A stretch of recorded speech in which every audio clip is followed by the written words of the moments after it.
The Kissing Hand by Audrey Penn, illustrated by Ruthie Harper and Nancy M. Leake. Chester Raccoon stood at the edge of the forest and cried. "I don't want to go to school," he told his mother. "I want to stay home with you. I want to play with my friends and play with my toys and read my books and swing on my swing. Please may I stay home with you?" Mrs. Raccoon took Chester by the hand and nuzzled him on the ear.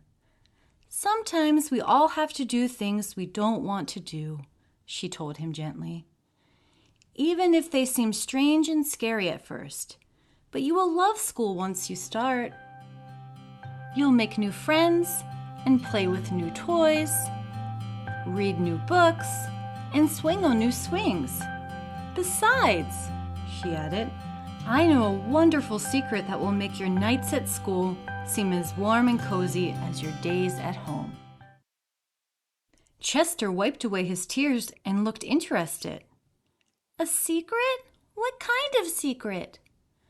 "A very old secret," said Mrs. Raccoon. "I learned it from my mother, and she learned it from hers. It's called the Kissing Hand." "The Kissing Hand?" asked Chester. "What's that?" "I'll show you." Mrs. Raccoon took Chester's left hand and spread open his tiny fingers into a fan. Leaning forward, she kissed Chester right in the middle of his palm. Chester felt his mother's kiss rush from his hand, up his arm, and into his heart. Even his silky black mask tingled with a special warmth. Mrs. Raccoon smiled. "Now," she told Chester, "whenever you feel lonely and need a little loving from home, just press your hand to your cheek and think, 'Mommy loves you. Mommy loves you.' And that very kiss will jump to your face and fill you with toasty, warm thoughts." She took Chester's hand and carefully wrapped his fingers around the kiss. "Now, do be careful not to lose it," she teased him.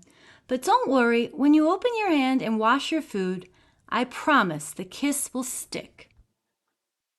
Chester loved his kissing hand. Now he knew his mother's love would go with him wherever he went, even to school. That night, Chester stood in front of his school and looked thoughtful. Suddenly, he turned to his mother and grinned.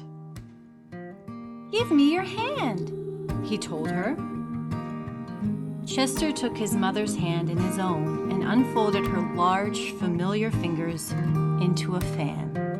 Next, he leaned forward and kissed the center of her hand. "Now you have a kissing hand too," he told her, and with a gentle "goodbye" and "I love you," Chester turned and danced away. Mrs. Raccoon watched Chester scamper across the tree limb and enter school. And as the hoot owl rang in the new school year, she pressed her left hand to her cheek and smiled. The warmth of Chester's kiss filled her heart with special words. "Chester loves you," it sang. "Chester loves you."